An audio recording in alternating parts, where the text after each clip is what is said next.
The stars twinkled in the darkness of space as the ship horizon cut through the emptiness. Lisa Harris stood at the command deck looking at the planet below. The blue and green sphere reminded her of Earth, but this was not home. This was Zilara, the homeworld of the first alien species to contact humans, Captain. "We are ready for landing," said Mary the pilot. Her hands moved across the controls with practiced ease.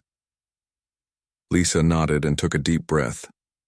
This moment would change human history forever. She was not just any diplomat. She was the first human ambassador to an alien civilization. The weight of that responsibility pressed down on her shoulders like a heavy blanket. The ship descended through the atmosphere smoothly. The alien technology they had been given made space travel easier than ever before. Lisa watched as the landscape grew closer. Tall crystal towers rose from the ground, glowing with inner light. The Zilar buildings looked like they were made of frozen light. "We have landing permission," Captain Mary said. The ship touched down gently on a platform that seemed to be made of pure energy. Lisa straightened her uniform and checked her translator device. The small silver disc attached to her collar would allow her to understand the alien language. Their scientists had sent the technology ahead of the diplomatic mission. "Ready the landing party," Lisa ordered. 4 humans gathered near the airlock. Sam, the security chief, Kelly, the xenobiologist, Pat, the cultural expert, and Diane, the second diplomat. They all looked nervous but determined. "Remember," Lisa said, "we represent all of humanity. Be respectful and careful. The Zilar are peaceful, but they have customs we might not understand. Follow my lead." The airlock door opened with a soft hiss. The air that rushed in smelled like cinnamon and something else, something alien but not unpleasant. Lisa stepped out first. Her boots touched the crystal surface of the landing pad. A group of tall figures waited nearby. The Zilar stood, 7 feet tall with slender bodies. Their skin shimmered with a blue glow that pulsed gently. Like all Zilar, they had no hair, and their eyes were completely black without pupils. Their fingers were long with an extra joint, and they moved with graceful, flowing motions. One stepped forward. Her skin had a deeper blue color than the others, marking her as someone important. "Welcome humans to Zilara. I am Matriarch, Zila, leader of the Zilar High Council." Lisa bowed slightly, as they had been instructed. "Thank you for your welcome, Matriarch. I am Lisa Harris, Ambassador of Earth. We come in peace and friendship." The alien tilted her head in a gesture that mirrored Lisa's bow. "We have awaited this meeting for many cycles. Your species has been observed for some time. We believe the time is right for formal relations." Lisa felt a chill at those words. The Zilar had been watching Earth. How long had they been studying humanity? What had they seen? "Please follow me to the Hall of Voices," the matriarch said. "Our council awaits." The humans followed the aliens across the landing platform. Lisa noticed how the surface seemed to respond to the Zilar footsteps, rippling like water but remaining solid. The alien technology was far beyond what humans had developed. The Hall of Voices was enormous. A dome of crystal rose hundreds of feet above them. Thousands of Zilar sat in circular rows around a central platform. Light flowed through the walls, changing colors from blue to purple to green. The matriarch led Lisa to the center platform. The other humans were guided to seats nearby. Lisa stood alone, feeling the eyes of every alien on her. "Humans of Earth." The matriarch announced, her voice echoing. "We welcome you to our world. We have watched your development with interest. Your species is young but shows promise." An older Zilar stood. Her skin was darker, almost purple with age. "I am Elder Tria of the Security Council. I must speak. The humans are violent creatures. Their history is filled with war and destruction. They fight among themselves for resources, religion, and power. Why should we trust them now?" Murmurs spread through the hall. Lisa felt her heart race. This was the moment everything could fall apart. "May I speak?" Lisa asked. The matriarch nodded. Lisa took a deep breath. "Yes, our history contains violence. We have fought wars. We have hurt each other and our planet. But that is not all we are. Humans also create art, music, literature. We heal the sick. We explore not to conquer, but to learn.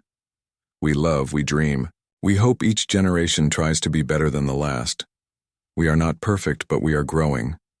The hall fell silent. Elder Tria made a sound like wind through leaves. Pretty words, Ambassador. But words mean little. We need proof. The matriarch raised a hand. Peace, Elder. The humans will have time to demonstrate their worth.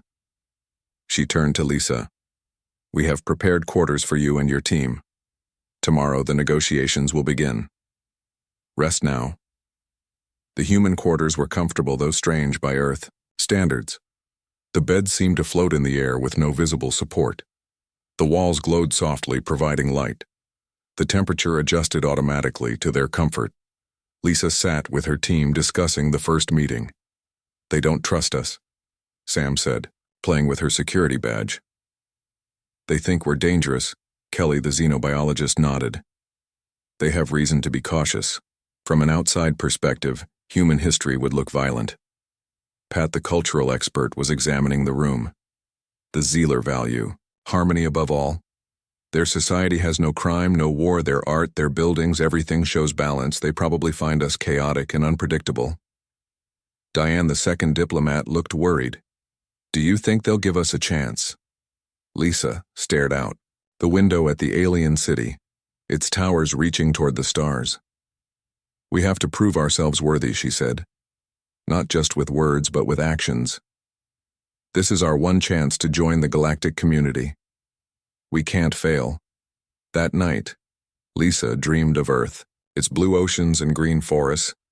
She dreamed of her family long gone, now taken in the Great Flood when she was just a child. She dreamed of her journey from orphan to captain to ambassador.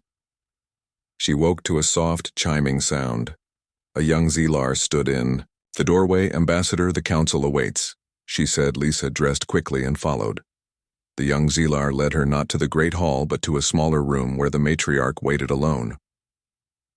Lisa Harris, the matriarch said, I wish to speak with you privately. Before the formal meetings, our scientists have studied your species carefully. We believe humans have great potential, but also great capacity for destruction. Lisa nodded.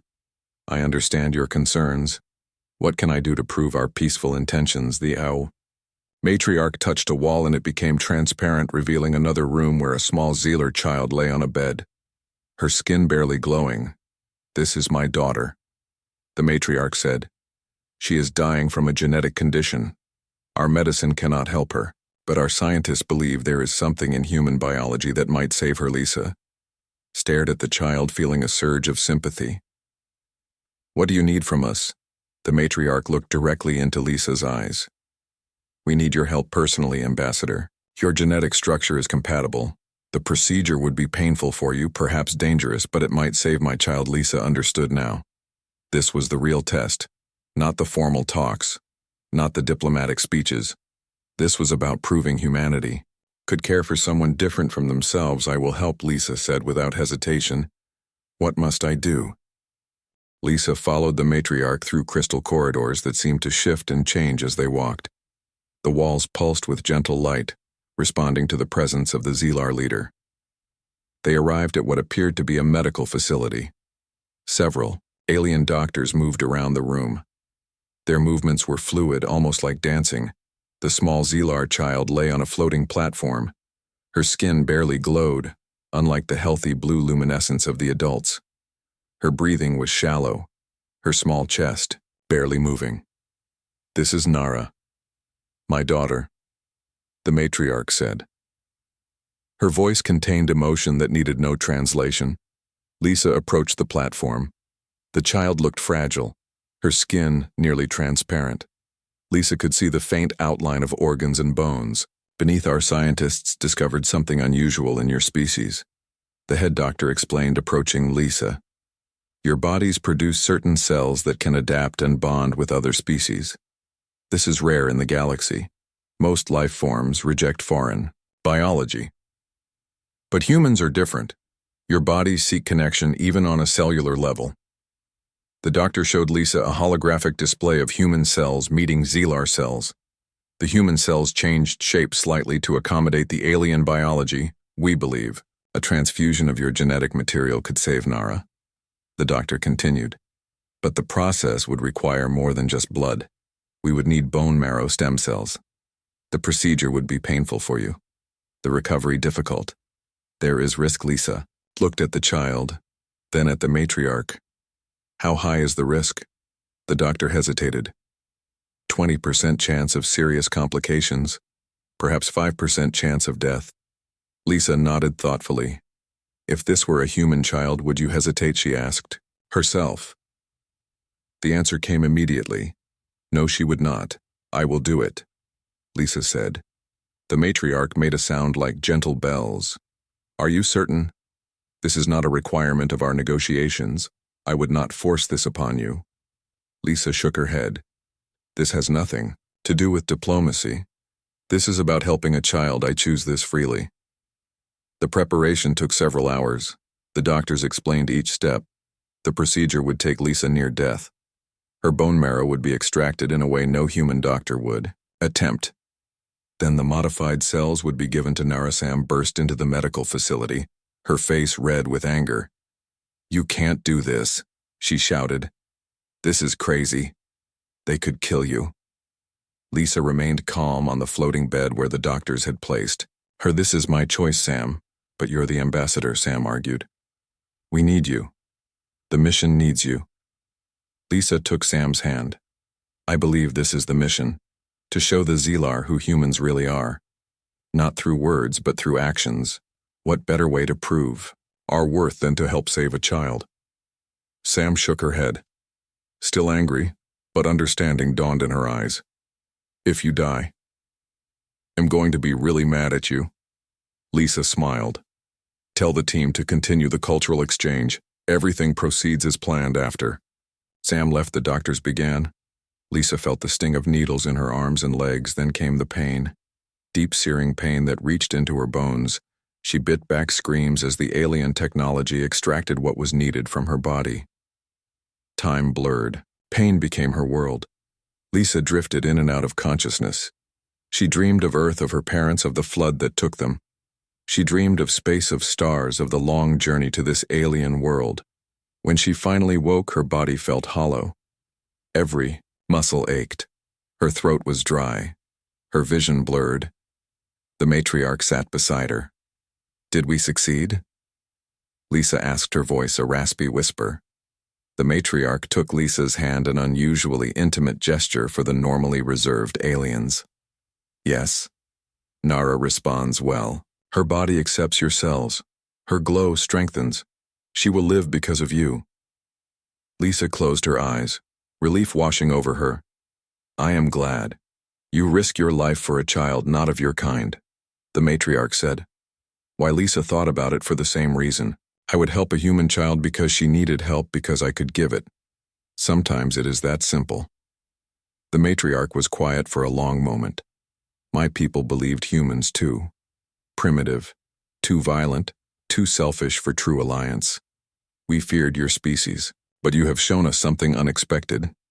You have shown us that compassion can cross the boundaries between worlds, that perhaps humans have evolved beyond what we thought. Lisa drifted back to sleep.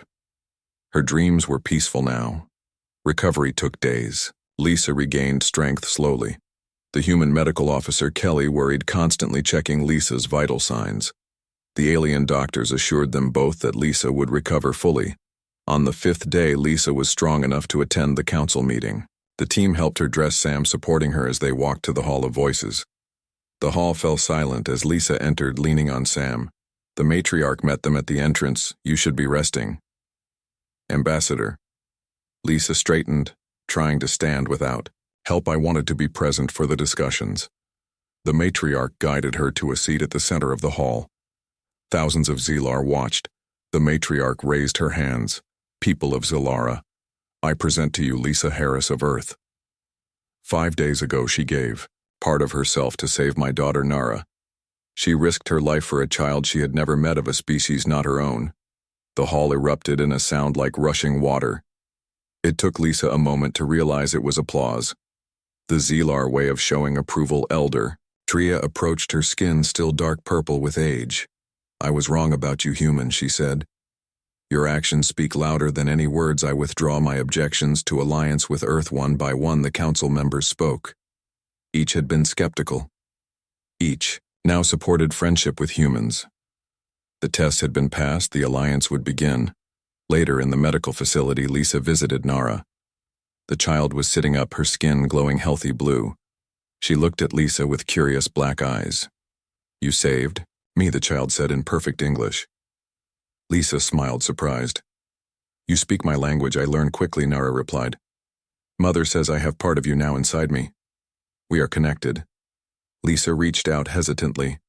The child took her hand without fear. "Yes, we are connected." Nara tilted her head like her mother often did. "Will you tell me about Earth? About humans? About your world?" So Lisa did. She told the child about oceans and mountains, about cities and farms, about snow and rain, about human children playing. She told stories of Earth history, of human struggles and triumphs. Nara listened, absorbing everything. When the matriarch came to check on them, she found Lisa and Nara sitting together sharing stories. The matriarch watched silently, thinking, "This is how peace begins. With stories, with understanding, with connection." The human team continued their diplomatic work. Cultural exchanges began. Technology was shared carefully. Earth sent more ships, more diplomats. More humans came to learn about Zelar, civilization. But it was Lisa and Nara whose friendship became the symbol of the alliance. The human who gave part of herself, and the alien child who lived because of it. Their bond transcended species, bridging two worlds. One evening, as Lisa prepared to return to Earth for the first time since the mission began, Nara came to say goodbye. "Will you come back?" the child asked. Lisa kneeled down to look into those black alien eyes. "Of course I will. This is just the beginning." Nara touched Lisa's face with slender fingers. "When I am grown, I will visit Earth. I want to see the oceans and mountains. I want to meet human children." Lisa smiled. "I will show you everything." The matriarch watched this exchange. Her daughter transformed from dying child to vibrant ambassador of the next generation. Her people transformed from isolated and suspicious to open and engaging. The humans transformed from potential threats to valued allies. All because one human chose compassion over fear, chose connection over division, chose to give of herself when asked. The stars no longer seemed cold and distant to the Zelar. They were bridges to new friends, to humanity with all its flaws and all its beauty. Lisa boarded her ship carrying messages and agreements, treaties, and promises. But most important, she carried hope. Hope for a future where different species could learn from each other, help each other, grow together among the stars. 3 years passed since the first contact with the Zelar. Earth had changed. The knowledge shared by the aliens advanced human technology decades in just a few years. Medical breakthroughs eliminated diseases that had plagued humanity for centuries. Clean energy replaced fossil fuels. The world saw peace like never before. Lisa Harris stood at the window of her apartment in New Washington, looking at the Zelar embassy across the street. The crystal building glowed softly in the evening light, so different from the concrete and steel structures around it. A symbol of the new era, her communicator chimed. She tapped the small device on her wrist. "Ambassador Harris, we have an urgent message from Zelara," said the voice of her assistant. "Send it." Through Lisa responded. The holographic display activated, showing the face of matriarch Zella. Her blue skin had darkened slightly with age, but her black eyes were as sharp as ever. "Lisa Harris, I bring troubling news." The matriarch said, her voice grave. "The Vraxan fleet has been detected at the edge of our system." Lisa felt her heart skip. The Vraxan. Another alien species, but not peaceful. Like the Zelar. The Zelar had warned Earth about them. A warrior race who conquered rather than communicated. "How many ships?" Lisa asked. 20 warships, the matriarch replied. "They have not responded to communication attempts. We believe their intentions are hostile. Lisa frowned. When will they reach Zilara? 3 Earth days. The matriarch looked worried. We are not warriors, Lisa Harris. Our technology is advanced but not designed for war. We need Earths. Helpy will speak to the World Council immediately. Lisa promised. We stand with our allies. The emergency session of the World Council began 2 hours later. Representatives from every nation gathered in the Great Hall. Lisa presented the Zelar request for aid. The Zelar have shared their knowledge freely with us. She reminded the Council, they have helped us cure diseases, create clean energy, explore our solar system. They ask for our help now against a threat that could destroy them. Admiral Kate Wong of the United Earth Fleet. Stood our new ships use Zelar technology, but have been modified with human military systems. We have 15 vessels ready for combat. We can reach Zilara in 2 days if we leave immediately. The Council voted unanimously to send aid. Earth would not abandon its first and only alien allies. Lisa boarded the flagship Defender as the diplomatic representative. The ship was massive, nearly a mile long, powered by Zelar energy systems but armed with human weapons. The best of both worlds, Admiral Wong greeted her on the bridge, a tall woman with stern features but kind eyes. Welcome aboard, Ambassador. The fleet is preparing for departure. Lisa nodded. Thank you, Admiral. I hope our presence will be enough to deter the Vraxen. The Admiral looked grim. If not, we are prepared to defend our allies. The journey to Zilara took 48 hours. The human fleet traveled through space faster than any human vessels before using the jump technology provided by the Zelar. Lisa spent the time studying everything known about the Vraxen. The information was limited. The Zelar had avoided contact with them, knowing their reputation for violence. The fleet dropped out of jump space near Zilara. The planet looked peaceful from orbit, beautiful blue and green like Earth, but with rings of crystalline debris that caught the light of the star and scattered it in rainbows. Admiral, we are detecting. The Vraxen fleet, said the sensor officer. They are holding position on the far side of the moon. Put it on screen, ordered the Admiral. The display showed 20 vessels, dark and angular. They looked like predators. Weapons bristled from their hulls. Their design spoke of function over form of war over peace. Open. A channel to the Zelar Defense Council, Lisa requested. The matriarch appeared on screen. Relief showed on her alien features. You have come. We feared you would not arrive in time. We keep our promises, Lisa said. Have the Vraxen made any demands? They demand our surrender and our technology. The matriarch looked troubled. They say they have studied our interactions with humans. They believe we have made ourselves weak by sharing knowledge. They intend to take what we know and use it for conquest. Open a channel to the Vraxen fleet. Admiral Wong ordered. The screen changed, showing a new alien face. The Vraxen commander was reptilian with scale-like skin in shades of red and black yellow. Eyes with vertical pupils stared out at them. Sharp teeth showed when he spoke. Humans, the Vraxen commander hissed. This is not your conflict. Leave now or be destroyed with the Zelar. Lisa stepped forward. I am Ambassador Lisa Harris of Earth. The Zelar are our allies. We will defend them. The Vraxen commander laughed a harsh grating sound. Foolish humans, the Zelar have made you soft with their talk of peace and cooperation. The galaxy belongs to the strong. We have watched your species. You were once warriors. Now you play at diplomacy. You have forgotten your nature. Lisa kept her voice calm. We have not forgotten our nature. Commander, we have embraced a better part of it. But make no mistake, we remember how to fight.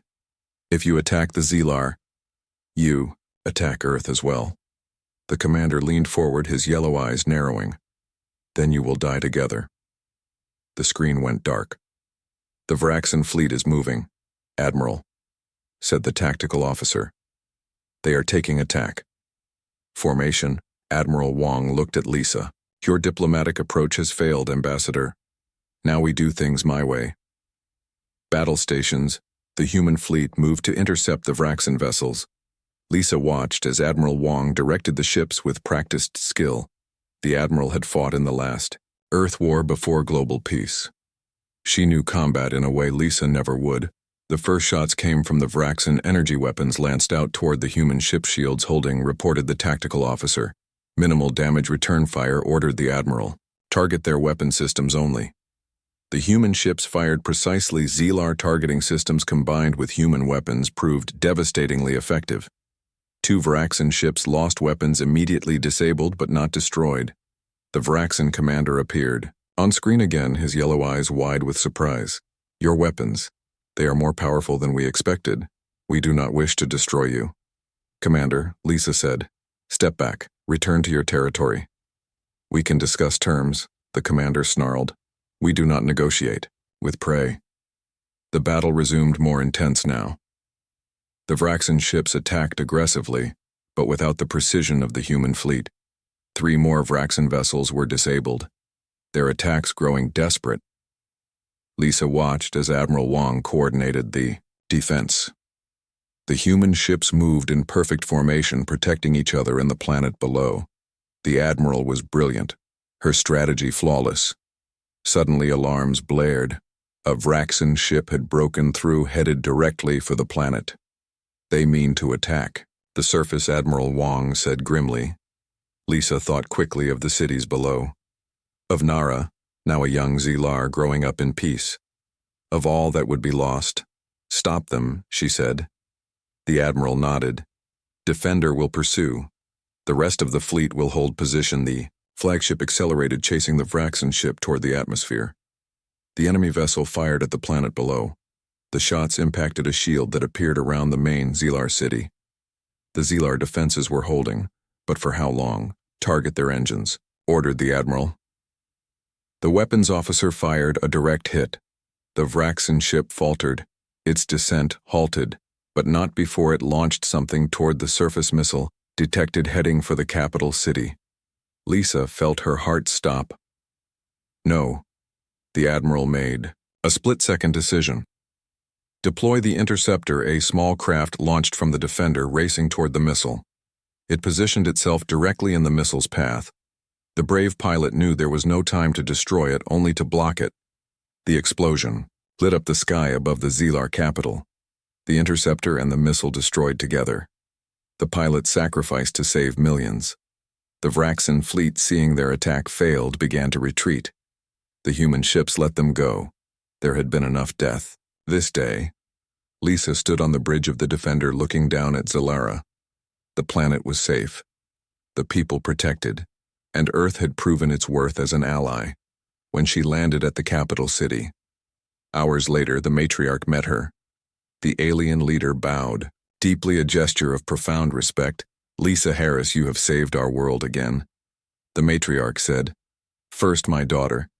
Now our planet Earth has proven itself a true friend to the Xelar. Lisa shook her head. The pilot who gave her life. The admiral who made the right decisions. They are the heroes, I am just a diplomat. The matriarch tilted her head. Sometimes the greatest heroism is knowing when to fight and when to seek peace. You have shown us both. A crowd had gathered, Xelar citizens come to see. The humans who had defended them. Lisa saw Nara among them. The young Xelar who carried human cells in her body whose life connected their species. Nara raised her hand in greeting, and Lisa returned the gesture. Later, Lisa stood with Admiral Wong, looking at the stars above the Crystal City. You fought well today, Lisa said. But you did not destroy when you could have. You disabled. You defended. You showed restraint. The Admiral smiled slightly. Perhaps that is the true strength of humanity. Not our ability to fight, but our choice of when not to. Our restraint. Our mercy, Lisa nodded. The Vraxan thought us weak because we allied with the Xelar, because we valued peace. They did not understand that peace requires strength, the strength to choose, cooperation over conflict. The stars seemed brighter somehow. The alliance between humans and Xelar stronger than ever, tested in fire, proven in battle. And somewhere out there, the Vraxan retreated with a new understanding of the species they had underestimated. Humans were not weak for choosing peace, they were strong enough to defend it. The diplomatic chambers on Xelara were filled with representatives from 3 species humans, and Zelar sat on one side of the crystal table. The Vraxin delegation sat opposite their reptilian faces, unreadable. 1 year had passed since the battle. Lisa Harris watched the Vraxin commander, his scales now dulled with age but his yellow eyes still sharp with intelligence. The peace talks had been her idea. Against the advice of Admiral Wong and even the matriarch, Lisa had reached out to the Vraxin, offering dialogue instead of continued conflict. It had taken months to convince them to come to the table.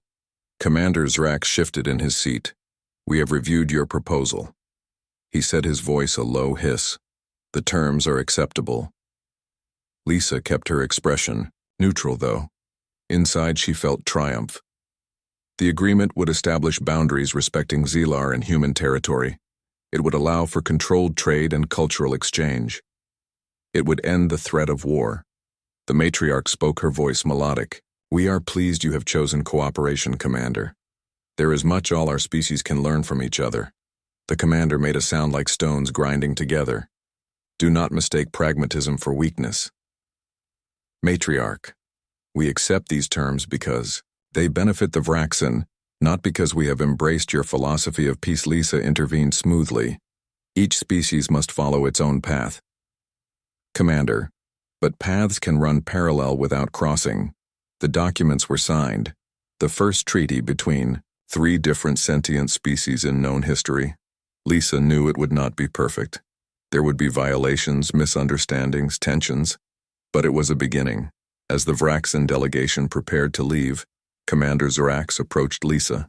His towering form made her feel small, but she stood her ground, looking up into those alien eyes. "You fought well, human," he said. "And then you offered peace when victory was yours." Why, Lisa considered her answer carefully. "War is easy, Commander. Peace is hard. We chose the harder path because it leads further." The commander studied her for a long moment. "Your species confuses me. You have the hearts of warriors, yet you restrain yourselves. Perhaps that is why you are dangerous." Lisa smiled. "That is why we are strong, Commander. Not because we can fight, but because we can choose not to." Later, Lisa stood with the matriarch on the balcony overlooking the Crystal City. The peace treaty had been announced. Citizens celebrated in the streets below, humans and Zelar together. "Do you believe it will last?" Lisa asked, watching the celebration. The matriarch was quiet for a moment. "Perhaps not forever, but it gives us time. Time to understand each other. Time to build something that might convince even the Vraxin that cooperation has greater benefits than conquest." Nara joined them on the balcony, now a young adult. Her blue skin glowed with health. She carried herself with the grace of her mother, but there was something different about her, something almost human in her gestures, her expressions a result perhaps of the human cells that had saved her life years ago. "The Vraxin commander asked about me," Nara said. "He seemed fascinated by my existence. A Zelar with human biology." The matriarch touched her daughter's shoulder gently. "You represent the future, Nara, living proof that different species can become more than the sum of their parts." Nara looked at Lisa, the human who had saved her life, who had become like a second mother to her. "I have decided," she said, "I wish to study. On Earth, I want to understand humans better. I want to be the first Zealer ambassador to your world." Lisa felt a surge of pride and love for this young alien who was not her child by birth but felt like family. Nonetheless, the Earth universities would welcome you, she said. "You would be a wonderful ambassador." The matriarch nodded her approval. "It is time for new voices to guide our peoples. The first generation of true cooperation." 2 months later, Lisa stood at the spaceport on Earth waiting as the Zealer diplomatic shuttle landed. Nara would be the first Zealar to live on Earth for an extended period. A pioneer like Lisa had been on Zelara. The crowd gathered to welcome the alien ambassador included government officials, scientists, and curious citizens. The shuttle door opened and Nara stepped out. Her blue glow seemed even more vibrant against the gray concrete of the spaceport. Lisa moved forward to greet her. "Welcome to Earth." Nara, the young Zealar, took in the sights, the sounds, the smells. "Of this new world it is beautiful," she said.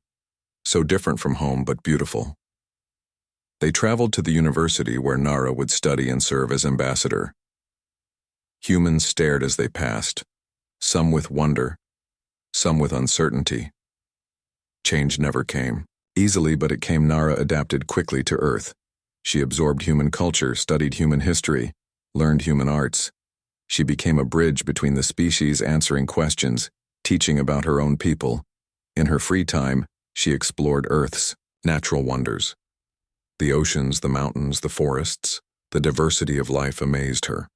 Lisa visited often, helping Nara navigate the complexities of human society. One evening they walked along a beach watching the sunset. The water turned golden, then red in the fading light. Lisa noticed Nara trembling. "Are you cold?" she asked, concerned. Nara shook her head. "No, it is not that, it is." She hesitated. "I feel something strange when I look at your oceans, your forests. I feel connected to them. I should not. They are not my world. But since receiving your cells years ago, I have changed. My mind processes differently. I feel things I should not be able to feel.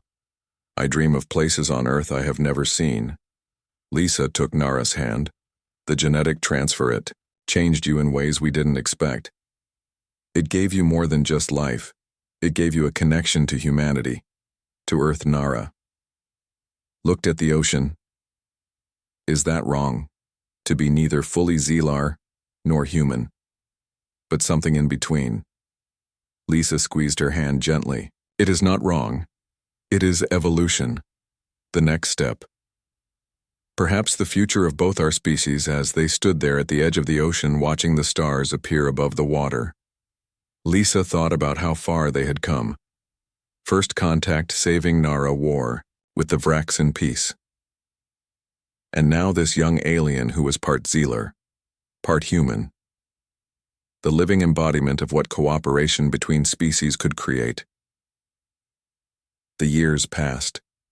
Nara completed her studies at the university. She became the official Xelar ambassador to Earth, as Lisa had been to Xelara. She traveled the world speaking to humans about her people, building bridges of understanding. Other Xelar came to Earth to study, to teach, to learn. Human scientists visited Xelara, sharing knowledge, creating new technologies together. The Vraxen kept their distance but honored the treaty. Trade began cautiously at first, then with growing confidence. Their warrior culture slowly shifted, not abandoning its strength but finding new ways to express it. They became protectors rather than conquerors. Lisa grew older. Her dark hair turned gray, her face lined with the years. She stepped back from diplomatic duties, becoming an advisor instead. She watched with pride as the alliance she had helped create flourished. She watched Nara grow into a leader respected by both humans and Xelaron. Her 60th birthday, Lisa sat in her garden at her home in New Washington. Nara visited, bringing news from Xelara. "My mother. The matriarch is stepping down. Nara said she has chosen her successor." Lisa smiled. "Who will lead the Xelar now?" Nara looked down, her blue skin darkening in what Lisa had learned was the Xelar equivalent of a blush. "The council has chosen." Lisa felt tears in her eyes. "Of joy and pride I can think of no better leader for your people." Nara took Lisa's aging hand in her slender blue one. "I accepted on one condition, that I would serve as matriarch here on Earth, not on Xelara." Lisa stared at her in shock. "But the matriarch has always lived on Xelara. It is tradition." Nara nodded. "The time has come for new traditions. I believe the future of both our peoples depends on deeper integration, not just visits and exchanges, but true shared existence. I will be the first matriarch to lead from another world." The implications were enormous. A Xelar leader living permanently on Earth. Human and Xelar governments working side by side. The beginning of a true interspecies civilization. "Are you certain this is wise?" Lisa asked. Nara looked up at the sky, the stars visible even in the daylight. "When you gave me your cells when I was a child, you did not know what would happen. You took a risk that changed both our species forever. Now I take a risk that may change both our worlds forever. But is that not how progress happens? Through brave choices. Lisa nodded, thinking of that moment years ago when she had agreed to help a dying alien child, not knowing it would lead to a galaxy opening before humanity allies among the stars. And a young sailor who carried human DNA who would lead both species into a shared future. Yes, she said, that is exactly how progress happens. 20 years passed. Lisa Harris, now 80 years old, sat in her wheelchair on the observation deck of Harmony Station. The space station orbited Earth, a massive structure built by humans and Zelar working together. It served as the headquarters for the alliance, a formal union between the two species.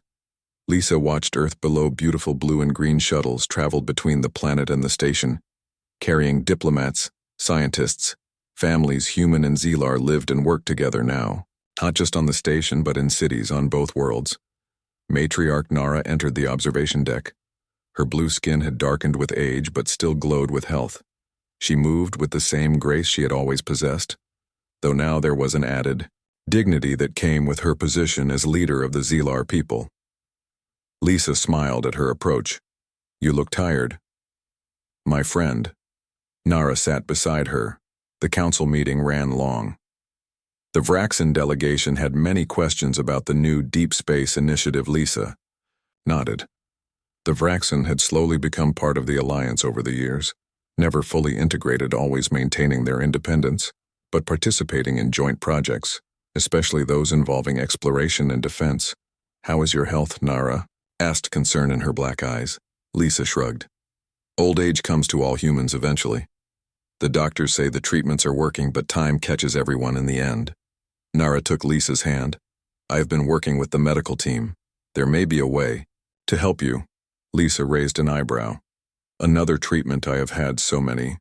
Nara hesitated. No, not a treatment. Something more. A transformation. Lisa listened as Nara explained.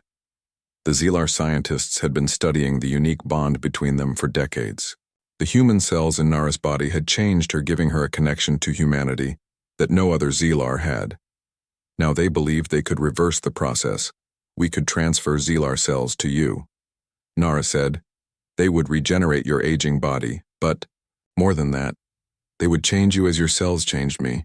You would become something new, not fully human, not Zelar, but something between. Lisa stared out at the Earth, considering.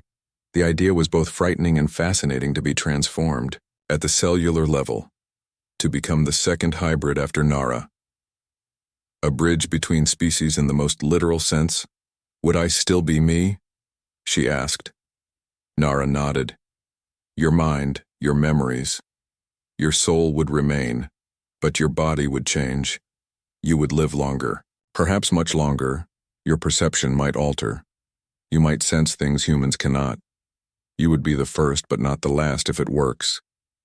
Lisa thought about her life. The orphaned girl who grew up to become an ambassador. The first human to make contact with aliens. The woman who risked her life to save an alien child. The diplomat who forged peace between three species. She had lived a full life. A good life. And now, at its end, she was offered something no human had experienced before. I need time to think about this, Lisa said. Nara stood. I understand. Take all the time you need, old friend. The offer remains open.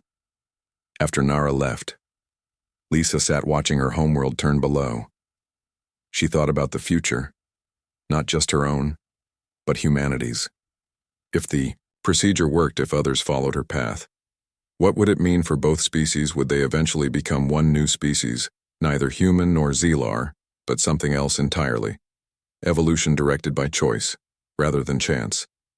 The next morning, Lisa contacted Nara. I have made my decision, she said. I will do it, not for myself, but for what it represents for the future. The procedure took place in the medical center of Harmony Station. The room was filled with equipment, both human and Zelar, technology working together. The finest doctors from both species attended. Lisa felt calm as they prepared. Her Nara remained by her side. This is fitting, she said. Where our journey began with my life in your hands, now, your life transforms in mine. The process was not painful as Lisa had feared. The Zelar technology prevented suffering.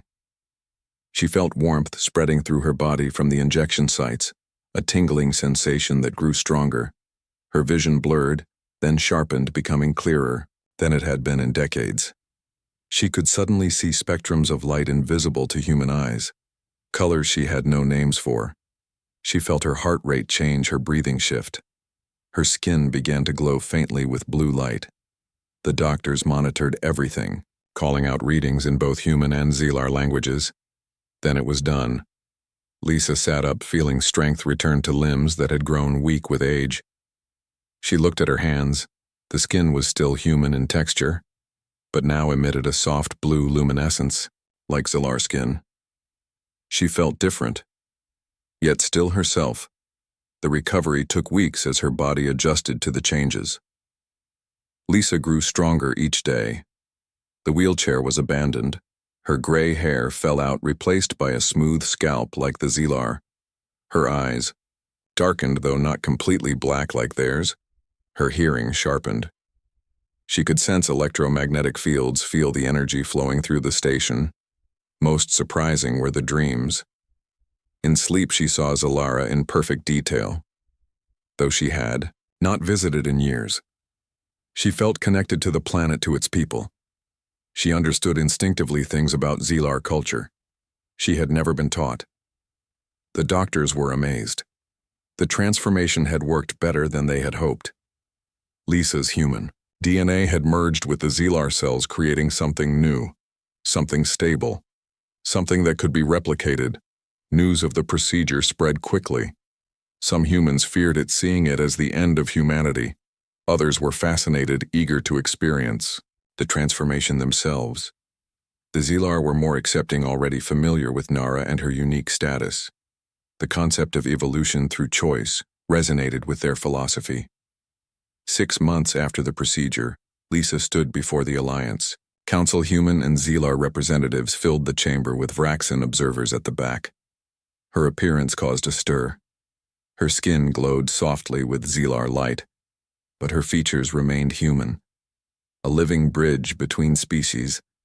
"I come before you as neither human nor Xelar," Lisa said, her voice strong. "Yet I am both. In my body, our species have found harmony. Our cells cooperate. Our DNA has merged. I am the second, but I will not be the last." She proposed a new initiative. The Harmony Project volunteers from both species would undergo the transformation, creating a new generation of hybrids. They would serve as intermediaries, diplomats, scientists, explorers, understanding both species perfectly because they were both species. The debate was intense, lasting days. Some argued it would mean the end of both humans and Xelar as distinct species. Others saw it as the next step in evolution, guided by intelligence rather than random mutation. In the end, the Council approved the project with stricter guidelines, limited numbers, careful selection, ongoing monitoring. 1 year later, the first group of volunteers underwent the procedure, 10 humans and 10 Xelar. They emerged changed, yet the same. The humans gained longevity, new senses, cellular regeneration. The Xelar gained human adaptability, emotional range, intuitive thinking. Each retained their core identity while expanding beyond the limitations of their original species. Lisa, now known as Elder Lisa, served as their guide, helping them navigate their new existence. She and Nara, the first hybrids, became the founders of something new.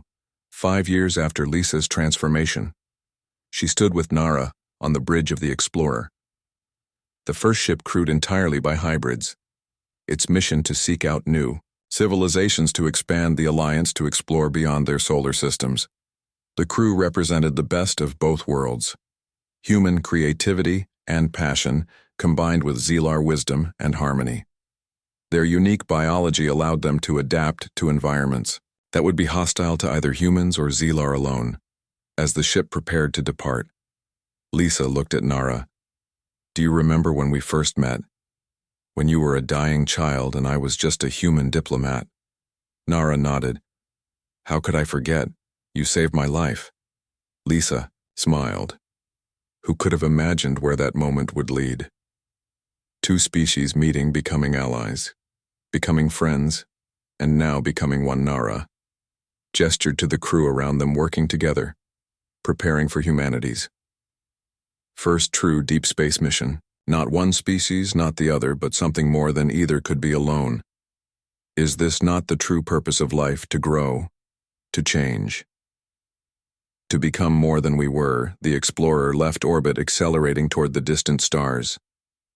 The hybrid crew felt excitement for the journey ahead. They carried with them the best of both worlds, not erasing what made each species unique but building upon it, creating something greater than the sum of its parts. On Earth and Zalara, their parent species watched the ship's departure with pride and hope. The explorer represented a new chapter in their shared history, not the end of either humanity or the Zelar, but the beginning of something new, something wonderful. Lisa stood at the viewing window watching her homeworld fade into the distance. She had lived many lives, orphan, captain, ambassador, diplomat, and now pioneer, leading the way into an unknown future. She thought about all the choices that had led to this moment, all the risks taken, all the boundaries crossed. Stars ahead seemed brighter than ever before, full of promise, full of possibility. The explorer accelerated, jumping to faster than light speed. The journey had truly begun, not just for the ship and its crew, but for all those who would follow. Their destination, not just distant worlds, but a future where differences became strengths, where cooperation led to evolution, where separate paths joined to create something greater than either could achieve. Alone, Lisa smiled as the stars streaked past. This is just the beginning, she thought, just the beginning.